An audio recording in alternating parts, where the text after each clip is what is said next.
is Raven, this is Jasper, and this is October, and welcome back to our channel. Subscribe to become part of the hive. Be sure to like and ring the notification bell. Thanks, honeybees! Meow! Okay, so if you're wondering why I'm like extra done up today than I usually am, it's actually because I'm part of a contest to become the next face of horror and get a role in an indie horror film and have a photo shoot with horror icon Kane Hodder. So I'm really excited about that. I'm gonna put the link to vote for me in the description. Okay, you can go. In the description below. You get one free vote every day, so definitely come back and vote for me every day if you can. There is an option to pay for extra votes. I'm not asking anyone to do that. One free vote is fine. I'm really excited about this, so definitely check that out. So today, I wanted to talk about two movies that I saw recently, two horror films, so the look kind of fits with what we're doing anyway, so that's great. The first one is Orphan First Kill. Now, I'm not the biggest fan of the first Orphan movie when it came out. I believe it was 2008, 2009. It's not a bad movie. Objectively, I do think it is a good horror movie. I just didn't like it because I don't like movies that just make me feel bad for the main character the whole time. And basically that entire movie, if you haven't seen it, I'll just run over it real fast. Esther is this orphan who we believe is about 10 years old. It starts with her in an orphanage, and this family that already has a daughter, a young daughter, adopts her, thinking she's great. She's a painter. She's a little bit older, and they wanted a kid a little bit older. And the reason they're adopting another kid is that they had previously lost a baby. So the kid they already had a sibling who passed away, so they decided to adopt. And then crazy things happen. I don't know, I won't go over everything, but basically Esther starts to basically kind of torment the family. Specifically the mother, the father and the sister don't really realize anything is going on. Kids are ending up hurt, things are ending up missing, and then we find out that Esther is not a child. She is actually a 30-something-year-old woman who has dwarfism that makes her look like a child, and she's been taking advantage of families for a long time now. She tries to get with the dad, and people end up getting killed, and yeah, that's pretty much it. And the reason I don't like it is because I just feel bad for the mom the whole time. Esther rips up the flowers that she planted in memorial for her baby that she lost, and it makes me really sad. And I get that it's a horror movie and people get tortured in horror movies. I think it's something that Sam Raimi said, that the innocent will bleed in a good horror movie, and it's just, I get that, but it makes me feel bad, That's the reason I didn't like it, and maybe that makes it a good movie because it did evoke some emotion from me, and a good movie will evoke emotion from you. But anyway, that's the first Orphan. Orphan First Kill is a prequel to Orphan. Same actress, which I thought was cool. They definitely had to she was actually a child in the first movie, and now she's, I believe, 25 years old, so they did have to do some editing to make her look small because she doesn't actually have dwarfism, but it was seamless. I bought it, so that was great. And it starts with Esther, long before she meets that family, before she even gets to America, where the first film takes place. It starts with her in Estonia, which we know from the first movie is where she's from. They figure out that she was in kind of a high security mental institution before coming to America. So it starts with her there. And I think it's really interesting that they call this Orphan First Kill, because right off the bat, the reason she's in the institution is because she is killed before. So we don't even see that. We just kind of hear about it through, there's this art teacher coming to teach her art therapy, which I like the tie-in with Esther liking art. That's actually a lot in this movie. In the first film, Orphan, she's a painter. She does a lot with UV paint lights. She'll paint a regular picture, you put a UV light on it, and it's like a horror photo. And I thought that was really cool that they explored that in this prequel, and I'll get more on that later. But essentially, we get a lot of exposition in the first few scenes of her in this facility, and how she'll do whatever to get out. She's their most dangerous patient. It goes on lockdown when she's not in her room, so they're taking it very seriously. She's very dangerous. And we see her break out. I mean, it goes without saying that there's going to be spoilers for this whole review, so if you want to see it and don't want to get spoiled, stop now and then come back to this video, because I will be spoiling everything. Anyway, so we see her break out, and actually we see that her name was not originally Esther. Her name in the facility is Lena, Whether that's her real name or not, who's to say? Seems like she changes it a lot. And we find out in this facility that she is posed as a child in families multiple times before, and usually she just robs them. The last family she was with, she ended up murdering a few of them, and this was a different family, of course, in the first movie, because this is a prequel, and so that's why she ended up in this institution. So she escapes, murderously so. She murders a guard who I guess is some kind of pedophile. He's attracted to her because she looks, even though she's not really a child, but looks like one, so that's a little bit weird. So she uses that to her advantage, gets out due to him. She breaks into a house and looks up missing children, and that's how we find out how she got the name Esther. There's a missing child from America who kind of looks like her. She kind of a little bit looks like the age progression photo of this child, because this child's been missing maybe 4 years. And so she uses that to get found by police, claim that she's this missing child from America, and then now she is in this very wealthy family. The mom comes and picks her up from Estonia, and now she is in this family. And this family is a mother and a father who is an artist. He is a painter. And a son who is a teenager, about 16 years old or so. And she just kind of integrates into this family. And events go on. There is something suspicious with the mom and the dad, and a police officer that helped try to find Esther, the real Esther, the child who went missing, when she went missing. And so he's kind of investigating, seeing if this is the real Esther. She goes to therapy and kind of messes up because she doesn't actually have any of these memories. And they try to excuse it that she's been through trauma. It's pretty much exactly like the documentary The Imposter, which is a film I saw recently, actually. That's why it's so fresh in my brain, about this French con man who posed as a missing child from America and integrated himself into the family. He didn't try to rob them or anything. He just really wanted to be a child. He didn't even look like one. He just tried really hard to make himself look like one, to be a part of this family in America, just because he wanted to. And eventually it got found out. He theorized that the reason they accepted him in their family, even though he looked nothing like the real kid and was much older and had different eye colors and all that stuff, he theorized, the con man, that they had killed this boy. And so when he came out to kind of cover their tracks, they accepted him. But who's to say if that's true? That's actually inconclusive in the documentary. But that's what happens in Orphan First Kill. We find out that Esther, the real one, that's the real child who went missing, did not go missing. She was actually killed accidentally by the older brother. And then the mom covered up the murder, and the dad had no idea. The dad's been thinking his daughter's been missing the whole time, and he is elated that they found her. So that's a really interesting dynamic. And of course, obviously the mom and brother do know that fake Esther is fake and not actually their daughter and sister. And I love the scene where we find this out, where Esther realizes that the police officer who is investigating this is close to finding out that this is not the real Esther. She goes over to kill him, and then the mom comes through and kills him, because she doesn't need anyone knowing either that she covered up the death of her own daughter. And so then they decide to work together, and I loved this twist because I was worried it was just going to be just like the first film, where Esther integrates into a family, ends up murdering them, and then ends up in another orphanage, and then the events of the first film take place. So I was really worried it was just going to be the same thing, and I was just going to be sad, but it's not at all. The mother is just as evil as Esther, kind of, almost at least, and so is the brother, and so all three of them kind of begrudgingly have to work together to convince the dad that this is all real, because the dad was really depressed, and the mom loves that he's not depressed anymore and is getting back into art and working on their relationship again that he hasn't been doing. So she needs Esther around for him to be happy, and the brother needs Esther around not to find out that he killed her, and they can't just have her go missing again, so they keep her around. And this is good to Esther's advantage, because she gets to live in this wealthy family and doesn't have to get shipped back to Estonia. So a lot of the film is them kind of working together, but also secretly trying to kill each other at the same time, make it look like an accident so that they can all kind of get out of this contract that they have.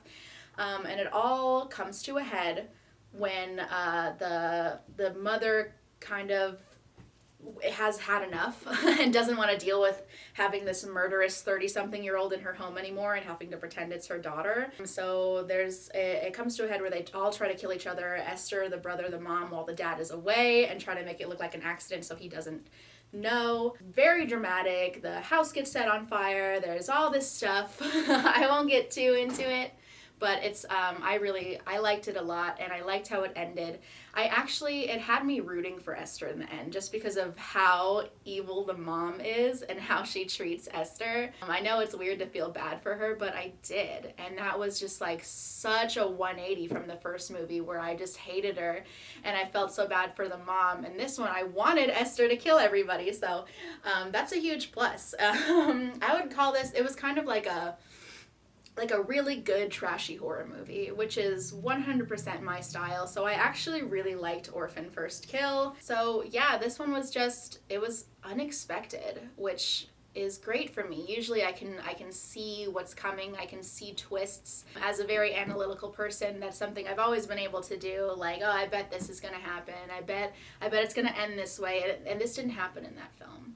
I really liked where it went. I really loved that it was a surprise. And all in all, I really appreciated this movie. It wasn't fantastic. It was cheesy. Like I said, it was trashy horror.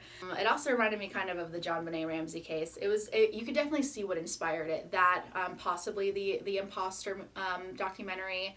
Because if you don't know about the JonBenet Ramsey case, a very popular theory is that the brother killed her and the parents covered it up. So it was kind of a mix of those things. But that was cool to kind of see the inspiration. Definitely original for a horror movie.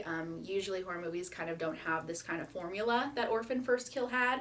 And then of course it ends with Esther being an orphan again and ending up in the adoption home that she was in at the beginning of the first movie. So it was really cool seeing Esther become Esther. It's like an origin story of a horror icon, which I loved, because I would consider Esther a horror icon, even though there's only 2 films. But you don't need 10 films like Halloween, Friday the 13th. You don't need all that for it to be an icon. You know what I mean? So I thought it was really good. I liked it much more than the first movie.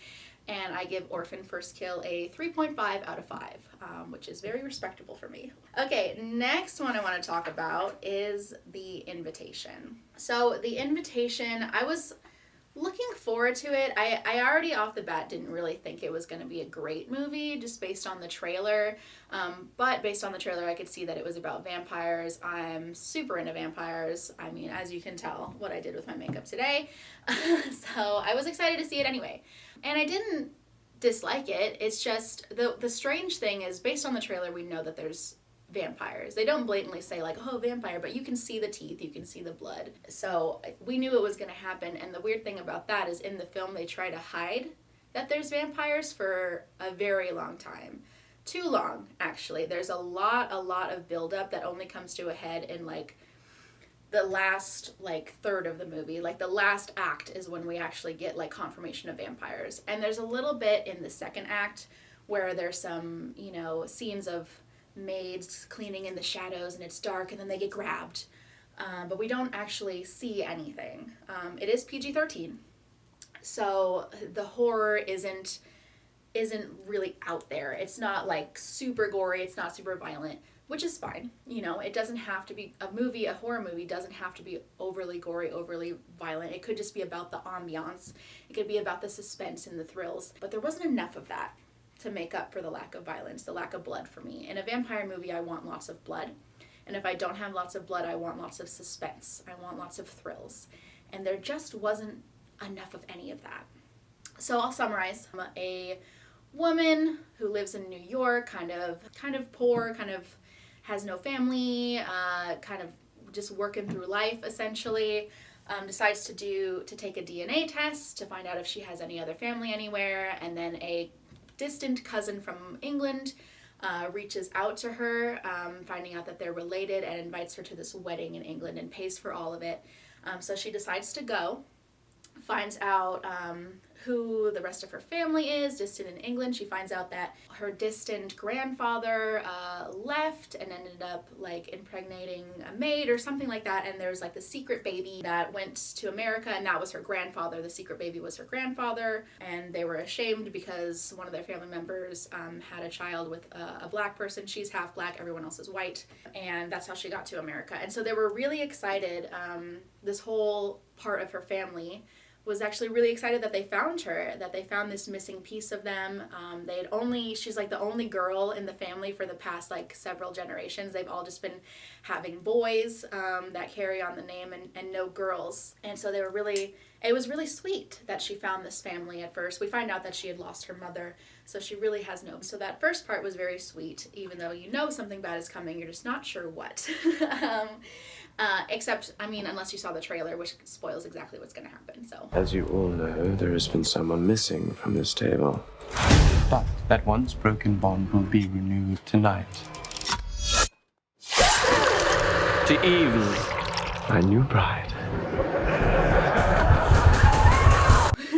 I think movies need to figure out how to not spoil things in their trailer, because that's happened with a lot of movies I've seen, because what happened was not a surprise at all, because I saw the trailer, which in the trailer we know that the wedding isn't a wedding for other people. They're tricking her into being the bride for this guy who actually for the first 2/3 of the movie, or really the second act, when she's actually in London at this party for this wedding, he's the head of household, and she thinks he's young, he's her age, he's really hot, which he is, and the whole thing is him kind of falling for each other. He's definitely trying to woo her. They have some time alone together, they really click, they kiss, they end up sleeping together. It's like a whole romance up until the third act.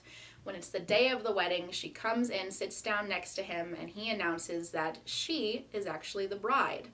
And that's when we find out that they're vampires. They end up, they slice a throat and blood comes out, everybody drinks it, but it's very off in the distance. But again, with the PG-13 horror, it kind of happens in the background, blurry, with her face in the foreground, so we just see a very blurry image of blood spilling out of a maid's throat. And again, that's fine, but there wasn't enough to make it scary on top of that, to make it thrilling.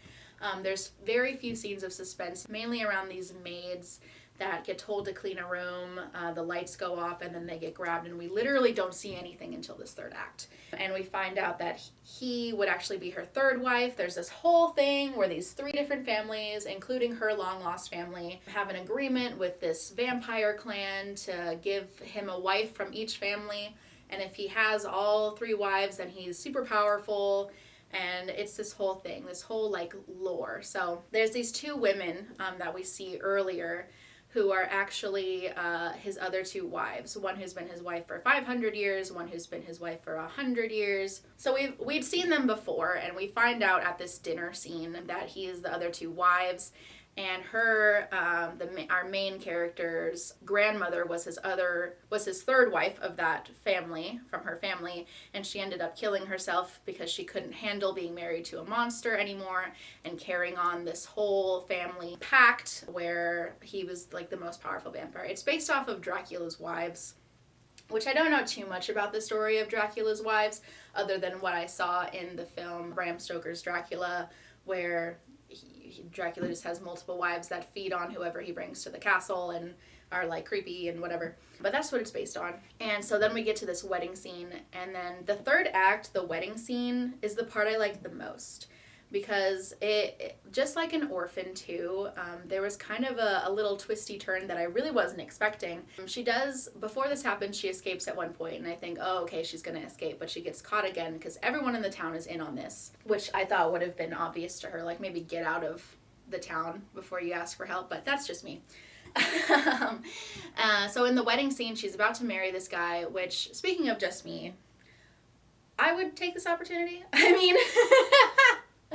being married to a very rich vampire and being a vampire and staying young and beautiful forever and living in this giant mansion in England, I wouldn't turn this down. The only problem I would have is that I would be the third wife, and if I'm married to a vampire, he's got to be completely devoted to me. Like, that's just how I am. I am monogamous. No matter what creature of the night I am married to, I will be the only wife. You will be completely devoted to me.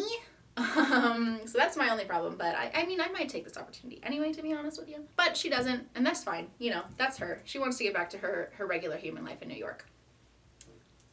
However, the wedding scene, she actually sort of goes through with it, and to kind of bond their marriage, he of course has to turn her into a vampire. He has to sire her. Siring is when a vampire turns a person into a vampire.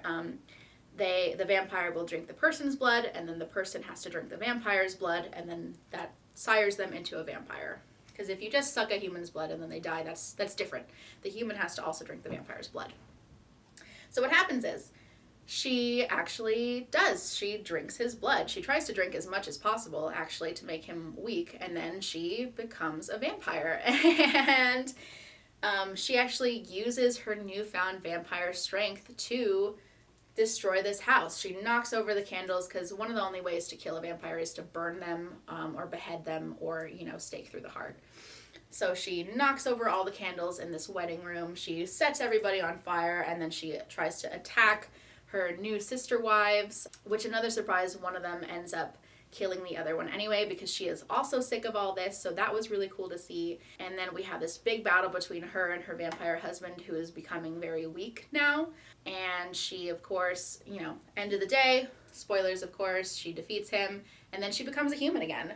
Because in the lore of this film, if the vampire who sired you dies, you are no longer a vampire. So that was cool. She was only a vampire for a very short period, and I thought she was just going to be a vampire forever.